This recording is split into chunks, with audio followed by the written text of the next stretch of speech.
Dios es comunicación. O sea, no, igual que Dios es amor, Dios es luz, Dios es comunicación.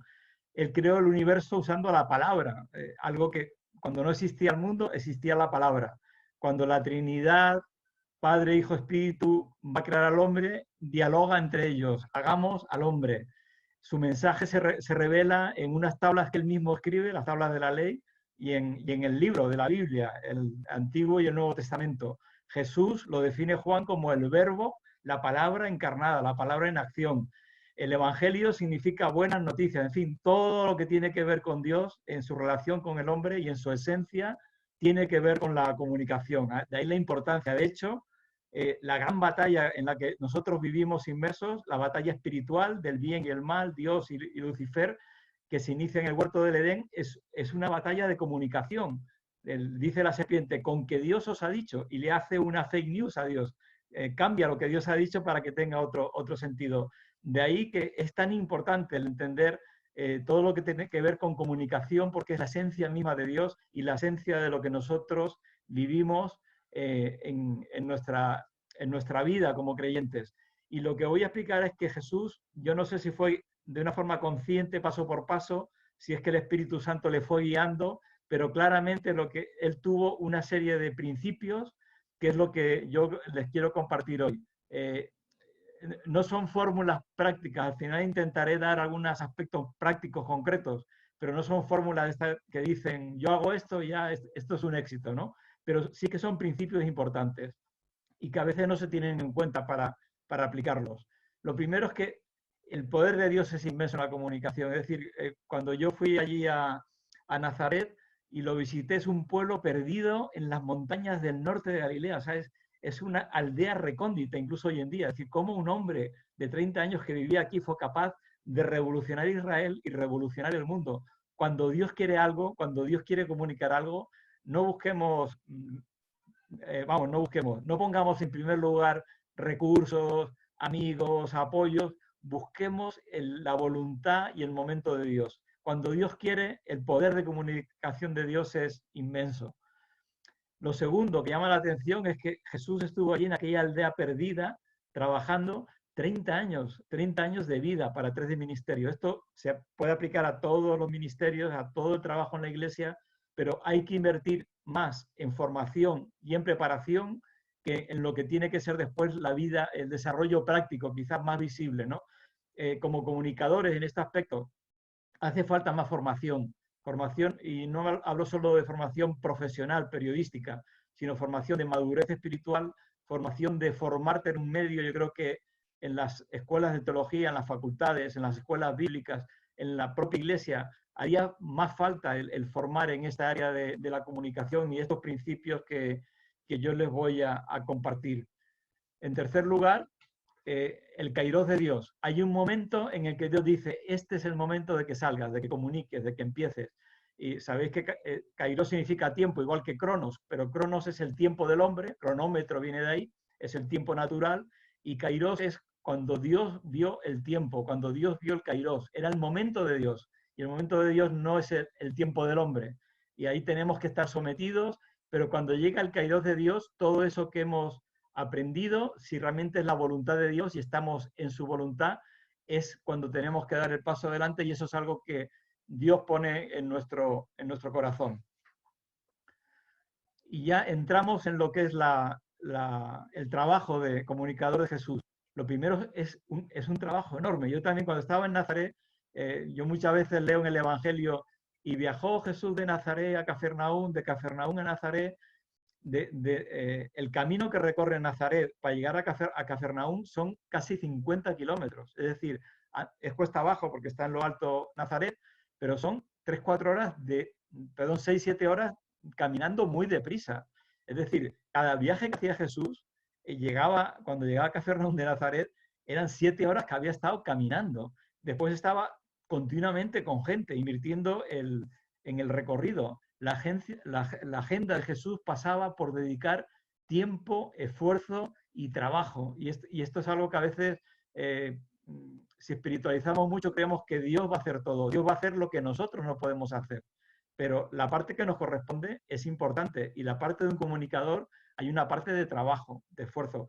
En ese esfuerzo, algo también que resalta mucho, y eso ya viene en el Evangelio, eran las relaciones personales de Jesús. Jesús era un hombre de comunicación continua, con gente que estaba alrededor, con hombres, con mujeres, con niños, con gente de alto standing, con gente rechazada por todo el mundo. Él estaba en contacto personal con todo lo que vivían a su alrededor. En este sentido, es importante que los evangélicos, yo digo aquí, salir de la burbuja, lo importante es que nunca entremos en la burbuja, que no entremos en esa burbuja religiosa, que la vida es solo el templo, las actividades de la iglesia. Yo me pregunto, ¿cuántos amigos mantenemos fuera de la iglesia, de nuestra familia, el contacto, la amistad? ¿Cuántos amigos nuevos hacemos? En el caso de comunicación, debemos contactar con periodistas, con comunicadores que no sean cristianos, porque nos van a ayudar, incluso aunque estén en contra, en principio, del Evangelio. Hay muchas personas que cambian su visión, puede ser que encuentren a Jesús, puede ser que no, pero cambian su visión cuando nosotros nos acercamos a ellos como Jesús se acercaba a estas personas. Y este estar sin salirte de la burbuja social viviendo también te ayuda a entender, porque Jesús se inculturizó, él comprendía el lenguaje, comprendía los símbolos, comprendía lo que estaba ocurriendo a su alrededor, comprendía lo que la gente le estaba diciendo y cómo iban a interpretar lo que le decía.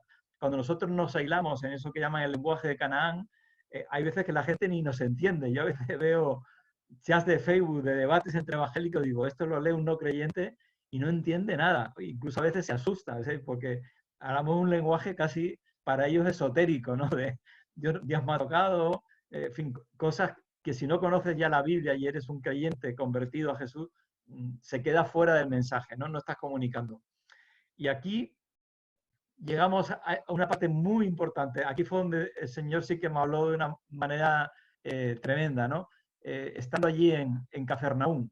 Cafarnaúm, que la vemos aquí arriba del mapa, está al lado de Galilea. Por cierto, Cafarnaúm hoy en día son ruinas porque Jesús profetizó que se iba a hundir en el Seol, porque después de tantos milagros y mensajes que él dio, no se había convertido, y un terremoto hundió Cafarnaúm. Esto es tremendo cuando lo ves allí. Bueno, pues Cafarnaúm era una ciudad enorme, era posiblemente la ciudad más grande después de Jerusalén. Cafarnaúm quiere decir ciudad frontera, porque era la frontera entre Israel y el reino de Siria. Pero no solamente era una ciudad frontera, lo cual ya es una ciudad importante porque había una legión que vigilaba, etcétera, sino que aquí vemos este camino amarillo que va por ahí, es lo que se llamaba la Vía Maris. Y esta Vía Maris justo llega a Cafarnaúm y era una vía en la que recorría, como vemos, toda la costa, y era la vía industrial, la vía comercial, la principal vía de relación entre Egipto y todos los reinos del norte, lo que ahora es Siria, Irán, Pakistán, Turquía, y allí viajaban caravanas, riquezas, sedas, perfumes. Era un trasiego comercial tremendo. Por eso, en Cafarnaúm, en el Evangelio vemos que había un publicano que contaba los impuestos, porque había muchos impuestos que se cobraban en la frontera. Por eso había una legión para proteger también tanto a los que cobraban impuestos como a las caravanas que entraban y salían y asegurarse de que pasaban habiendo cumplido con la normativa. Por eso Cafarnaúm tiene una gran sinagoga, una de las grandes sinagogas que hay que había entonces. Era una ciudad tremenda. Y sobre todo, ¿qué pasaba? Que Jesús pone aquí su casa, vamos a decir, y lo que él hacía, lo que él decía, lo que él transmitía, recorría automáticamente toda la gente que iba y venía por allí. Entonces no había ni televisión, ni internet, ni radio, ni prensa, no había nada. Era el boca a boca, pero es que había muchas bocas, había muchas personas, continuamente entraban y salían. Y la gente que iba y volvía decía, oye, que hay un maestro de Nazaret, en Cafarnaúm, que hace milagros, que hace sanidades, que mira lo que nos ha enseñado, mira lo que ha dicho. Era un transmitir porque había elegido el punto neurálgico. Y es tan importante que acertemos dónde tenemos que comunicar. Y en este caso, Jesús eligió lo cercano. Veremos después que no eligió Jerusalén. Después veremos por qué. Que como vemos queda a 150 kilómetros, 3 días de camino, suponiendo que no paremos. Es decir, era muy difícil que la gente fuera de Jerusalén a Cafarnaúm. Le daban libertad a Jesús. Jesús estaba allí con el pueblo llano, con los comerciantes, con los que vivían en Cafarnaúm, transmitiendo el mensaje con toda la libertad, y ese mensaje se difundía con una tremenda fuerza. él eligió el mejor lugar. Después veremos cómo esto lo podemos aplicar a nuestra vida como comunicadores. Entonces recordemos, Jesús tuvo esta estrategia, él fue a Jerusalén en las fiestas, ya tuvo algún problema, también un problema con fariseos que iban de Jerusalén a Nazaret, a Cafarnaúm, a ver, porque ya llegaba el eco, pero él realmente iba muy puntualmente hasta que ya el tercer año ya fue sabiendo a lo que iba a cumplir la voluntad de Dios de ser el Cordero crucificado. Pero eso fue al final y ahí sí hubo un enfrentamiento frontal con los fariseos.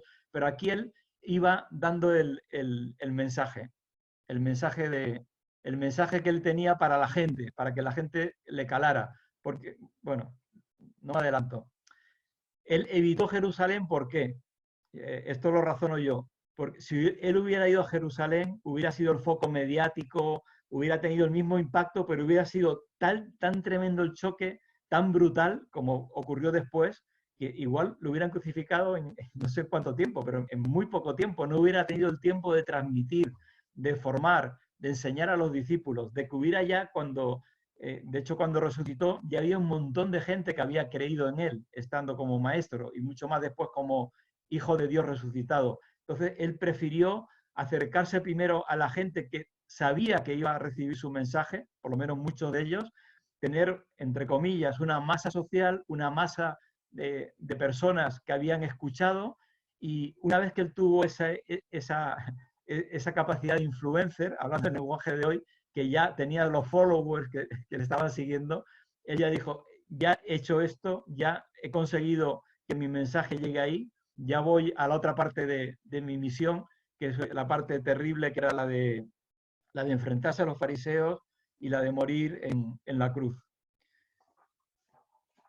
Aquí también es importante resaltar que en toda la vida de Jesús jamás hizo una fake news.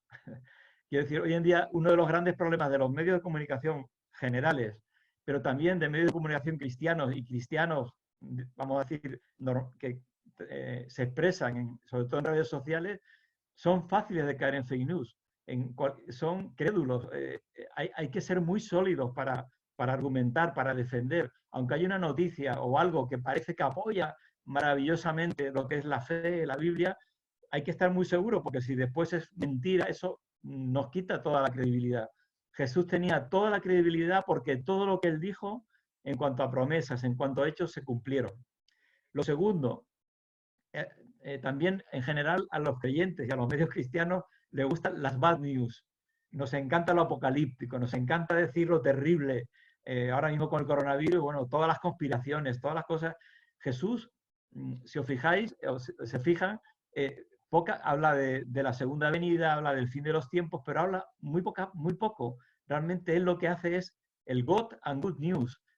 Cuando empieza en Nazaret, yo soy vengo para dar vista a los ciegos, para sanar a los quebrantados de corazón, para libertar a los cautivos.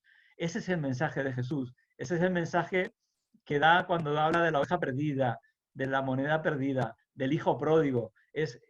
Fundamentalmente se centra en decir, yo soy el Dios, a través de mí podéis ver al Padre, y el Padre es un Dios de amor. Desde luego un Dios de justicia, es un Dios, esa parte en absoluto la vamos a quitar, pero el énfasis de sus años de ministerio primeros, y en Cafarnaúm y alrededor, era el mensaje de vida, el mensaje de poder, el mensaje de que Dios se preocupa por ti, de que Dios está interesado en tu vida, de que Dios quiere tu prosperidad, de que Dios quiere bendecirte, de que Dios está cercano, todo eso. Y nosotros, sin embargo, tendemos a caer más en lo negativo, ¿no? Y esto también tenemos ahí que aprender. Cuando llega Nicodemo, le podía haber dicho, tú eres un fariseo legalista, que vienes a mí encima de noche, juras, como si te diera... No, él lo que hace es recoger su interés, ver la parte positiva. Él tiene curiosidad, se ha arriesgado a venir a mí, siendo un alto cargo, yo un pequeño maestro que está aquí empezando con mi mensaje, y yo le voy a revelar lo que él necesita. Él vio el corazón y fue al corazón de Nicodemo. Tenemos que aprender a que la esencia del mensaje sea este God and Good News. Algo muy importante que vemos en la vida de Jesús y en su mensaje es que él ni se vende ni se deja comprar por nadie. Pero ni de los suyos, cuando le quieren hacer rey, le dice, vosotros me seguís por el pan y los peces, él cuando hace falta se planta, ni tampoco por los altos cargos, que se deja llevar por el poder político y el boato del sumo sacerdote, de Pilatos. Él sabe bien también enfrentarse. Me preocupa hoy en día de los comunicadores que a veces nos vendemos a personajes poderosos, a personajes políticos. Sobre todo nos vendemos sin ser críticos. Es decir, yo creo que hay que valorar lo positivo que cualquier persona puede hacer en favor de la sociedad, del evangelio, pero también tenemos que tener la capacidad de ser críticos cuando tenemos que serlo. Ahora mismo recuerdo a Martin Luther King, que tanto luchó por defender la libertad, la igualdad de los afroamericanos negros en Estados Unidos, y un pastor bautista, un hombre que dio la vida también por defender esa causa, diciendo que lo hacía desde sus bases como creyente. Pues él se opuso a la guerra de Vietnam y se enfrentó a Johnson cuando llegó el momento. Es decir, que él no se dejó caer en buscar este poder. David Wilkerson, alguien que yo admiro mucho, La cruz y el puñal, toda su obra, ¿no?, de Teen Challenge, él jamás tampoco se dejó llevar por el brillo de la política, de seducirse. Él iba siempre al evangelio. Seamos siempre íntegros con el Señor en el mensaje. Y después el mensaje es la clave. El mensaje de Jesús era un mensaje muy claro y muy hecho para su tiempo. A mí me encanta una frase que dice, cuando teníamos todas las respuestas, nos cambiaron todas las preguntas. Y esto pasa a veces cuando no estamos en contacto con la sociedad, porque las respuestas de Dios son eternas, la palabra de Dios es para siempre, no hay que cambiar nada, pero la manera de decirlo, la forma de enfocarlo, los términos y símbolos que utilizamos sí que varían porque son diferentes para cada generación. Y Jesús, como vimos que estuvo 30 años viviendo ahí como niño, adolescente, joven, él entendía y sabía qué ejemplos, qué tenía que decir. Algunos son eternos, las parábolas, en su caso era Dios. En nuestro caso tenemos que saber cómo adaptar el mensaje a cada momento y a cada circunstancia. Yo voy a poner un ejemplo sencillo. En la Alianza Evangélica Española, por ejemplo, hacemos comunicados aquí en España. Si hiciéramos un comunicado en contra del erotismo, la pornografía, estaríamos todos los días y además estaríamos en esa bad news, ¿no? Esta sociedad es una sociedad erotizada, tal. Hemos preferido no caer en ese tipo de comunicados. Pero, por ejemplo, hubo una exposición en el Museo Thyssen, que es un museo aquí muy importante, cerca del Museo del Prado, y pusieron a un pintor, que es un pintor que expone pinturas de pedofilia. Hay niñas desnudas, púberes, teniendo relaciones sexuales con adultos. Y entonces ahí sí sacamos un comunicado, pero no lo sacamos como moralistas cristianos, porque eso sabemos que nos iban a interpretar, ya están aquí moralizando. Dijimos, qué pena el doble discurso que hay en la sociedad, uno en contra de la pederastia, pero en cambio se admite cuando la pederastia se llama arte. Y nos parece muy mal que se haga esta posición y lo sacaron todos los medios y lo sacaron muy positivamente, porque estamos denunciando la hipocresía de esta sociedad. Entonces, el mensaje de Jesús tenemos que encontrar la forma de traducirlo para que alcance, para que no parezca un mensaje religioso, un mensaje solo de condena, sino un mensaje de fuerza que transmite los principios de Dios. Y después, lo que decía antes, hay que saber que hay momentos en los que hay que llegar a la batalla. Nosotros aquí en España tenemos un enfrentamiento fuerte con la ideología de género, con la agenda globalista, la eutanasia empieza ahora, y ahí sí que hay veces que hay que ir por principios, aunque nos juguemos que nos crucifiquen, ¿no? O sea que todo lo dicho anteriormente no quita que haya momentos determinados en que hay que posicionarse. Pero como hizo Jesús, lo mejor es haber antes ganado a la gente y que la gente nos haya entendido y nos vea que realmente es que amamos a las personas, que amamos nuestra ciudad, nuestra sociedad, que no vamos a moralizarles, que lo que queremos es acercarles un mensaje maravilloso, pero que ese mensaje también conlleva unos valores. Pero se entienden mejor los valores cuando antes hemos conseguido que el campo de comunicación lo hayamos sembrado de las good and good news. Conclusiones, voy a aspectos prácticos, ¿no? Aquí mezclo mi experiencia con todo lo que hemos hablado. La primera, que yo veo a veces, pastor y periodista. No todos los pastores son periodistas, de hecho la mayoría no lo son, si son grandes comunicadores del Evangelio para predicar al pueblo de Dios, pero no quiere decir que sean comunicadores, porque yo siempre estoy hablando de comunicación hacia afuera, hacia la sociedad. Y a veces los pastores piensan que por ser predicadores también son comunicadores hacia afuera y no siempre son las personas que tienen ese don, ese ministerio. El periodista debe tener formación, lo ideal es que tenga una formación como profesional en el periodismo, pero también que haya trabajado. Hace falta que se integren en los medios que hay hoy en día, buenos, evangélicos, y aprendan de cómo se hace, cómo se trabaja, es como la cocina, no es solamente una receta, hay que trabajar, probar, quemarte, que te quede la comida salada, para ir aprendiendo a ejercer este maravilloso oficio. Lo segundo, Jesús estaba solo, pero él formó discípulos, esos discípulos formaron a muchos más, nosotros somos un cuerpo, y el equipo no es servir a un proyecto, no es servir a una persona, no es servir a un programa, es servir a la comunicación del reino de Dios. Y en ese sentido, si yo conozco gente, de hecho, los que estamos trabajando en Protestante Digital, Evangélico Digital, Evangelical Focus, Global News Alliance, otros hermanos, tienen este mismo sentido, es decir, no servimos a nadie, no queremos promocionar nada, sino promocionar el reino de Dios y, por supuesto, en ese reino todo lo que se hace positivo para el reino de Dios. Incluso cuando hay que decir los errores, eso también es importante, es decir, promocionar el reino de Dios no es vender humo, no es contar solo lo bonito, cuando hay también que reconocer, como Jerry Falwell recientemente, ¿no?, en Christianity Today, que ha abandonado la fe evangélica, pues hay que reconocerlo y hay que decirlo.